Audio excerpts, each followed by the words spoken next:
I'm Kenna, I'm Harper. and this is Girls and Gossip True Crime Tuesdays. And today we are going to talk about two stories. I'm going to talk about an unsolved crime, and she's going to talk about. I'm talking about a solved crime, and she's going to talk about an unsolved crime. Murder. So, yes, they're both murder ones, right? Yes. Okay. So, mine. We're gonna start with mine, and then we're gonna do hers next. So mine's kind of short, I think. My case is the Kei'mani Latigue case. Let's go sit on the couch. Yeah. Hey. This is my side.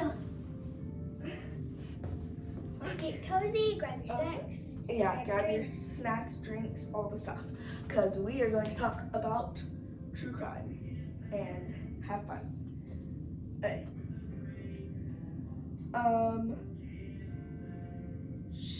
The first part of it is she was a very special little girl. Community mourns death of Kei'mani Latigue at public memorial service.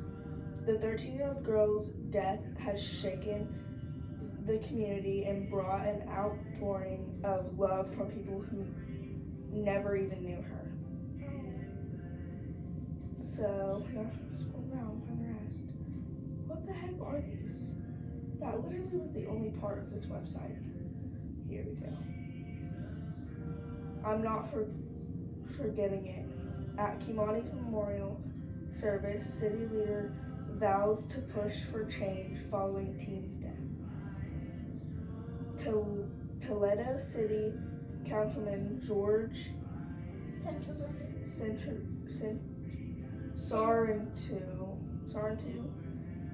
Sarantau, I don't know, attended Kei'mani Latigue's community funeral Friday and is still looking for answers. The poor child reached out to people at her school and for CSB to fail her. Community member Michelle Smith said, "It's sad, it really is." Smith attended Kei'mani's walk-through memorial service Friday at the West Toledo YMCA. Toledo City Councilman George S., who attended as well, has been outspoken for his call for change. In his call for change, he was the only elected official WTOL 11 saw during the 3-hour ceremony. Oh my gosh, it's long.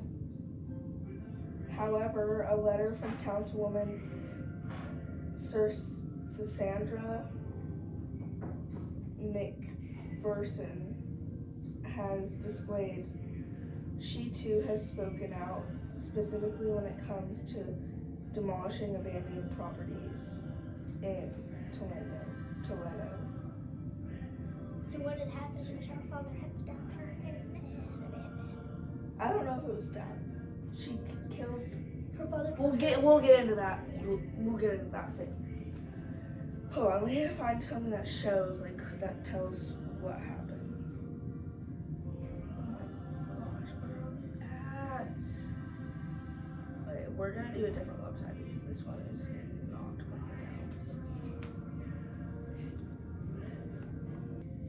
out. Okay, we are back. We found out a new website. Okay. Cause of death revealed for Kei'mani Latigue after father's arrest: sexually assaulted, hands cut off, and nearly decapitated. Yep. The 13-year-old was found brutally murdered in an abandoned building in Toledo this week. This is a couple years ago. So. Oh, never mind. It was this year. It was March. Oh my gosh. Authorities in Ohio have announced. Authorities in Ohio have announced the cause of death for Kei'mani Latigue, the 13-year-old found dead in a burned building, days after she was last seen with her father. She was reported missing on March 18th in Toledo, Ohio. Police issued an arrest warrant for her father, Darnell Jones, on Sunday, March 23rd, in connection with her abduction, according to a statement from the Toledo Police Department. Kei'mani was found in a burnt-out, abandoned building in Toledo on Monday, after which authorities rendered an arrest warrant for Jones on a murder charge. He was arrested on Tuesday by Columbus police after allegedly exchanging gunfire with officers, sustained critical wounds. Lucas County Coroner's Office has now announced the cause of Kei'mani's death. Police documents refer to her as Kei'mani. The autopsy revealed she died from multiple incised wounds of the neck. The coroner's office said in a statement. Brian Steele, a lieutenant with the Columbus Police Department, tells people that the child was found in a horrific condition. She had allegedly, oh my gosh, I cannot speak, been nearly decapitated, sexually assaulted, and her hands were cut off. Imagine doing that to your daughter, your own daughter. In arrest warrants reviewed by People, Toledo police allege Jones provided inconsistent statements to police about his activity and his daughter, as well as his whereabouts. When Columbus police approached him on Tuesday, Jones allegedly shot an officer with a gun from inside his sweatshirt, Steele says. Officers opened fire on him, critically injuring him. Steele says he's not in stable condition. The officer was not injured.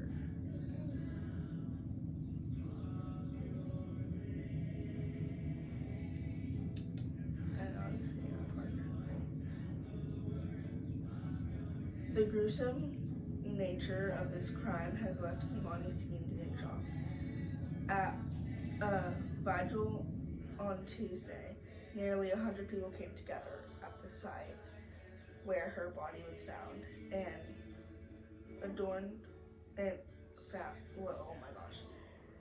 where her body was found, now adorned with candles, flowers, and balloons, per the Toledo Blade. It's a deep wound for the whole community, attended Sonia Rivera as she told the outlet. It doesn't matter if you're from Waterville or Perrysburg, our community and our kids matter. Kei'mani's classmate, 13-year-old Kei'mani Bullis, also attended the vigil. She was really nice no matter what, Kei'mani said, per the Blade. Even if people kept messing with her, picking with her, she'll always be nice. Online court records did not indicate plea or attorney information for Jones. If you suspect child abuse, Wow. That is crazy. That's I can't imagine doing that to your own daughter. yeah, imagine you being that dad. Why would you take your kid to an abandoned, burnt down house, cut her hands off, sexually assault her, and then I can't. I wonder if he did that just so he could sexually assault her without her going and telling anybody. That's why he killed her. yeah, he definitely cut her hands off first. That way she couldn't do anything. She was in so much she pain. was literally doing it. Yeah, so that's probably what she died from, is loss of blood. And so she couldn't scream. Well, she wouldn't really be able to scream because she would. Whenever you get something like a limb cut off, her hands were cut off, you go into automatic shock. So I don't think she would even be able to scream at all. So even if he did cut her neck, there would be kind of like no point because of how how much of shock she was in, and then he was also sexually assaulting her, and that puts more shock in her body. So she's like having to have paralyzed. Yeah, she's basically like paralyzed. She cannot move. Like that's definitely that's probably what happened, but it's just so disgusting that people do that. And Yeah, it's like to think that she was just 1 year older than you, 2 years older than me. That is just like imagine like one of us dying in just a couple years from that. Like that would just be like terrible. Crazy And what did she do to deserve that? Because everyone, I've seen other. That's the reason I wanted to do this story is because I saw I was reading other documentaries about it, or not documentaries, but other articles about it today. Every single person that was quoted in the story, I watched videos. Every single person that was in the video that was talking about her, they were saying something about how nice she is, how no matter what, she's kind. Even whenever people were being rude to her, she was kind to them. She always had a smile on her face. Like, her classmates, her teachers, family members, everyone was saying, like, her friends, everyone was saying that she was so sweet. And it's just terrible that so happens. Yeah. Okay, you want to do yours? Yeah. You can use my phone so you can keep... to Jeremy. Here, Harper, you can use my phone so you can keep videoing. This is known as the Black Dahlia case. This was her. Very pretty woman, as you can see. Slay. So, her name was Elizabeth Short. She was born July 29th, 1924. Yeah, that's the day after I was born. And she died January 14th through 15th, 1947. So she was alive, dying for that long. Yeah. That's terrible. She was known as the Black Dahlia, an American woman found murdered in the Lambert Park. Yeah. Lambert neighborhood of Los Angeles, California on January 15th, 1947. The case became highly publicized owing the gruesome nature of this crime, which included her mutilation and bisection of her corpse. She disappeared January 9th, 1947. A native of Boston, Short spent her early life in New England and Florida before relocating to California, where her father lived. It is commonly held that she was an aspiring actress, though she had no known acting credits or jobs during her time in Los Angeles. Short acquired the nickname the Black Dahlia, I don't know what that's called, as newspaper... Posthumously.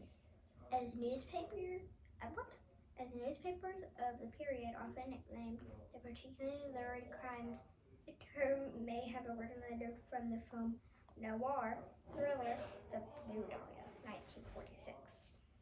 After the discovery of her body, the Los Angeles Police Department began an excessive investigation that produced over 150 subjects, but no arrests. Short's unsolved murder and the details surrounding it have had a lasting crucial impact, generating various theories and public speculation. Her life and death have been the basis of numerous books and films, and her murder is most frequently cited as one of the most famous unsolved murders in U.S. history, as well as one of the oldest unsolved cases in Los Angeles County. It has likewise been credited by historians as one of the first major crimes in post-war America to capture national attention. And I'm gonna go find more, another article about this. So I can't find any more articles about it, but I know for a fact that when she had died, she was like dismembered and put in a trash bag and scattered. Well, her killer was still on the loose, and he would cut up magazines, cut up the letters, he'd glue them to a piece of paper, and he'd send them to the police office. He'd leave no fingerprints on them, nothing. So they could not identify who it was, but he'd give them riddles. Wait, hold on, let me see if I can find some of those riddles. Well, here's one of them. It says, "You will find me where I hid myself," from her killer. He had wrote that. And this is too blurry to make out, but that was one of the letters. That was also one of the letters, too blurry to make out. It was a watch. I don't know what that had to do with it. Another letter, too blurry to make out. I think that might have been like a rosary that she had on. Oh, this was one of the things that they had found. It was a high heel of hers. A ring.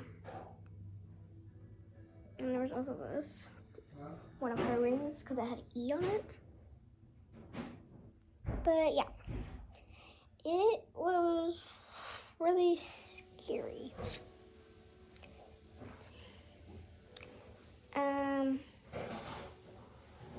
And what the killer's name on the letters, he would sign them P. Shelley.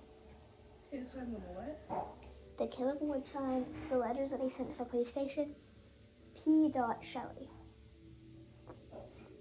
So he used a fake name. That could be like a hint, though. Missing ring. Yeah. So it was pretty crazy. Concludes our true crime podcast. I hope you guys enjoyed. No, we're going to talk about it. Oh, I forgot about that. Okay, never mind. That does not conclude our podcast. Come sit up here. They literally can't see you. Yeah. Okay. So it's really disgusting. I think. Call Me Chris has a really good documentary on that one. On the Black Dahlia. I don't like documentaries, but like talking. Yeah. Video I'm talking about. Like a really good true crime episode on it. It's crazy. But I think what they could do is obviously like they should look into P. Shelley, like what. But this will probably like go unsolved like forever because It's that person 7 years ago, most likely they died. So. But really sad that a young, beautiful woman's taken from her. I mean, obviously 7 years ago they didn't have the technology that we have now, so they obviously probably couldn't have solved that. And a lot of the people like in that town did not go out for months because they were so scared that that killer was on the loose. I mean, And like, he had killed like somebody else too. I don't know, or he had like made threats to kill somebody else. I don't know. yeah. But it was really, really crazy. Okay, that it? Yep, I think so. So that Yeah. concludes our true crime podcast. It's True Crime Tuesday on Girls and Gossip podcast. We love y'all. Bye bye.